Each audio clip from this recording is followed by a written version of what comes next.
मेरे उत्सव में आए और आशीर्वचन दिए। हमने सहर्ष स्वीकार कर लिया। लेकिन मित्रों, जो मुझे सबसे अधिक आश्चर्य हुआ वह यह कि जब मैं आज उनके चैम्बर में आया तो चैम्बर में सभी गणमान्य अतिथि उपस्थित के बैठे थे।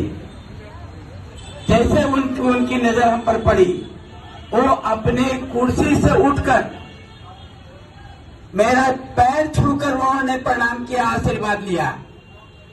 मैं अभिभूत हो गया। आज से ठीक 43 साल पहले मैंने गया कॉलेज में जब अंग्रेजी ऑनर्स के विद्यार्थी थे तब हमने पढ़ाया था। 43 साल बहुत लंबा समय होता है। आदमी का बड़ापन का पैमाना इस बात से मापा जाता है तो जितनी भी ऊंचाई पर जाए, जितनी भी मान प्रतिष्ठा पाए, लेकिन सभ्यता संस्कृति से जुड़े रहे, उसकी समृद्ध परंपरा को आगे बढ़ाने में योगदान देता रहे। ये मैं सार्वजनिक रूप से इसलिए कह रहा हूं कि अभी उन्होंने अनाउंस किया कि हमारे शिक्षक तो मैं बहुतों का था। मैं 40 साल से पढ़ा रहा, लेकिन जो आदमी में विनम्रता होती है, उपेंद्र प्रसाद के मन में क्षण भर के लिए नहीं आया कि वे एक कुलपति हैं और मैं एक सेवानिवृत्त शिक्षक हूं। परंतु जो शिक्षक के नाते उन्होंने सम्मान दिया वह आप सभी के लिए अनुकरणीय है, भारतीय संस्कृति का द्योतक है, एक महानता का प्रतीक है। मैं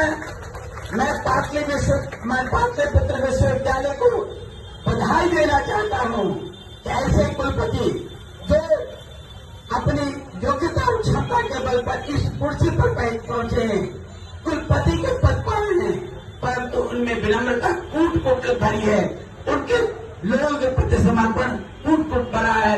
यह विश्वविद्यालय के लिए सौभाग्य की बात है। आप सभी कर्मचारीगण गौरव के पात्र हैं। आज स्वतंत्रता दिवस है। आज ज्यादा महत्वपूर्ण, आज का दिन और भी अधिक महत्वपूर्ण है। भारत का संविधान 15 अगस्त 1947 को लागू हुआ, तब तक जानते हैं। इससे पहले देश का शासन government of India act 1935 act से संचालित होता था। तब उस समय भी फेडरल इलेक्शन कमीशन हुआ करता था।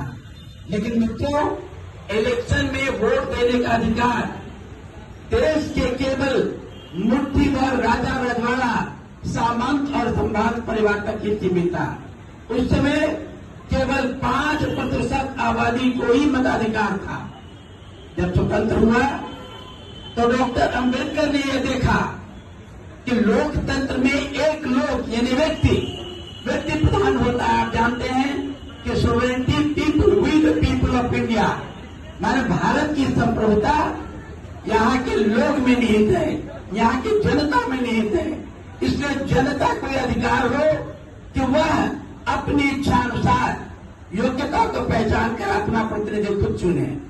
और इसीलिए संविधान के अनुच्छेद 326 में प्रावधान किया गया यूनिवर्सल एडल्ट सफरेज, सार्वभौमिक मताधिकार, यानी देश का हर नागरिक, चाहे वह गरीब हो, चाहे वह मजदूर हो, दलित हो, शुद्ध हो, लेकिन प्रत्येक 21 साल के वयस्क को मताधिकार प्राप्त था, वोट देने का अधिकार प्राप्त था।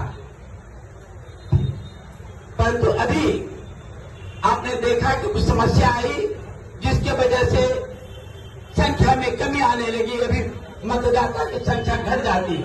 लेकिन सौभाग्य की बात है, कल ही कुछ स्पष्ट नियमन दिया कि हर कार्ड वोटर आईडी कार्ड का एक अंग होगा।